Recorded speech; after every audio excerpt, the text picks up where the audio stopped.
Dear Mr. Gilbert, when you first felt the slice of the green grass beneath your feet, did you exhale joy or fear? When you watched yellow fire streak the Baylor horizon until a crystal blue suffocated it, did your lungs heave with certain dreams of prosperity? Did you slice black ink across blank pages with the hope and the prosperity of your family? I know you had to endure icy cold stares that shook you to your bone as hatred pilfered through your nostrils, giving you goosebumps puckering on your skin that rivaled your ancestors that felt the noose become one with their trachea. That may sound weird, and I have to admit that I am. But sometimes when I sit down late at night, I have to think, what was it like to be you? As the first African American to graduate Baylor University, I salute your tenacity. As I wrote this, I watched myself clap in the audience, tears rushing down my face as I heard your name, Mr. Robert Louis Gilbert, Baylor graduate in religion, and you taught. But I'm sad to say that nowadays, I fear that there are less black men like you. You probably remember.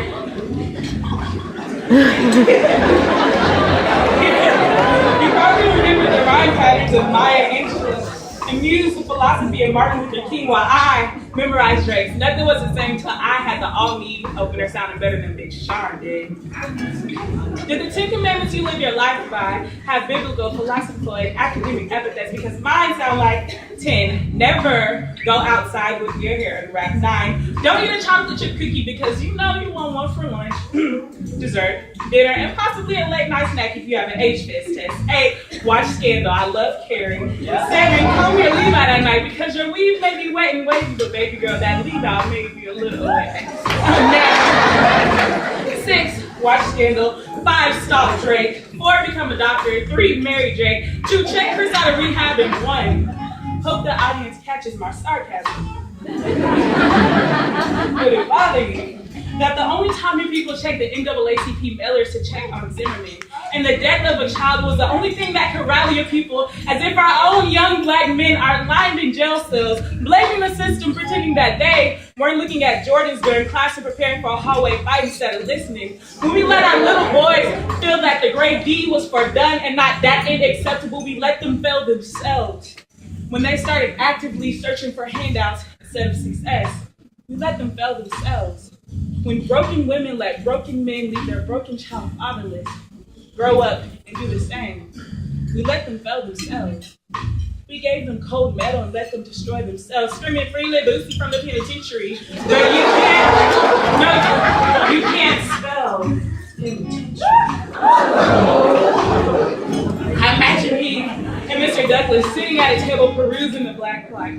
Me, W.E.B. Du Bois' position on my right. I caught droplets of your writing and memorized them like scriptures, tattooing on my shoulder across eagle's wings on my left clavicle. Couldn't have made them any clearer. Do you find the black people breathing in 2014 worthy enough to slice history on your egg-colored parchment pages, or is the thought of remembering us in history a degradation to the legacy you left us? I wonder if Martin Luther King would find us or deem us worthy enough for the dreams he marched for, and we take all those dreams, backpack them, and catch the next bus to Canada with Rosa. Would Rosa have sat down for you? Sometimes I fear no, because I fear that we lack culture. A self-preservation mixed with the determination to never forget where you came from and who you are. Mr. Kunta Kinte, I loved you and you were my first love. I cried when they whipped you. I remember sitting on my bed saying, Kunta Kinte was Mandinka, and Kunta Kinte had a daughter named her Kizzy, meaning stay put, and then Kizzy had Chicken George, and Chicken George had Tom. Over and over, I uttered these words in my head as they were tattooed on my tongue. I wanted to be strong. I wanted to be strong like Kunta. What is your name? Kunta. With blood running down your back, being black means you strive to hold fast to your heritage because it has what has made you. What is your name? Kunta. With they hung your ancestors in chains, shackled broken bodies because they refused to believe that they were for inferiority, though you spit in their face with your dropout statistics. What is your name? Kunta. With they took lashes so you could comfortably sit in your chair and Google whether Kim Kardashian's butt was photoshopped or not, and be able to read it. Literacy not really being a gift afforded to them. What is your name? Kunta. So that you can stand in the presence of a woman who and her twin knows what it means like to be famous with their clothes on. It's a shame what my sisters would do for some Instagram. Like, they gain history so that you can be more like Michelle Obama and less like Little Kim. What is your name? I understand at some point you had to be Toby. Hold your nose down and say it live. It's okay that you were Toby because it wasn't only Kuntas that got everybody here in this room. The world needed Tobies. Until going to Baylor as an African-American person is just as feasible as going to Howard. When being a black lawyer, doctor, CEO, or professional means nothing. You see, Harriet Tubman didn't run for one black man to be president. No, he ran for a whole race of people to be successful. So I stand here, hoping and praying that someone will listen. Martin warned me that a hardened heart would listen. You see, Martin marched so that they would listen. And Rosa sat so they would listen. And Malcolm fought so they would listen. Billy sang so they would listen. And Mandela Chip bent back rocks, whispering for a dying race so that they were listening. And they're sitting with me and they're standing with me, whispering to this dying race because they want you to listen. I speak, I write, and I perform so that someone in this audience will listen.